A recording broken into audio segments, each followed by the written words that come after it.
আসসালামু আলাইকুম ভিউয়ার্স। আজকে আমরা প্র্যাকটিক্যালি ইংলিশ শিখব। প্রেপোজিশনের 4টি প্রিপোজিশন শিখব। কিভাবে প্র্যাকটিক্যালি আমরা 4টি প্রিপোজিশনে এই মোটর বাইকে কেন্দ্র করে আমরা সেই 4টি প্রিপোজিশন আমরা কেন্দ্র করে বুঝতে পারি। প্র্যাকটিক্যালি আমি দেখাচ্ছি। যদি আপনি বলেন আমি মোটর বাইকের উপরে আছি, দেখেন আমি একটি মোটরসাইকেলের উপরে আছি, তাহলে এটার ইংরেজি কি হবে? কোনো যানবাহনের উপরে যদি থাকি তাহলে হবে I am on the motor bike. I am on the motor bike মানে মোটর বাইক একটি যানবাহন, আমি যানবাহনের উপরে আছি, সেই ক্ষেত্রে প্রেপোজিশন হবে অন।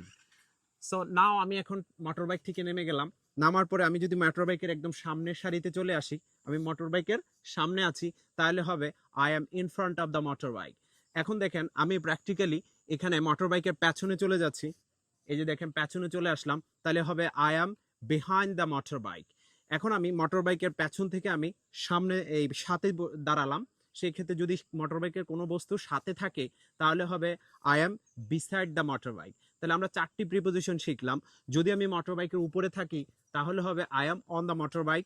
যদি মোটর বাইকের সামনে থাকি তাহলে হবে I am in front of the motor bike.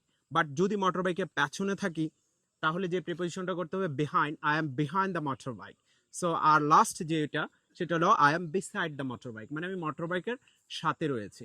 সেক্ষেত্রে 4টি প্রেপোজিশন শিখলাম। একটি হচ্ছে অনের ব্যবহার, একটি ছিল ইন ফ্রন্ট অফের ব্যবহার, একটি ছিল বিসাইডের ব্যবহার, আর একটি ছিল বিহাইন্ডের ব্যবহার। সো আশা করছি আপনারা এই ভিডিওর মাধ্যমে 4টি প্রেপোজিশন খুব সুন্দরভাবে বুঝে গিয়েছেন।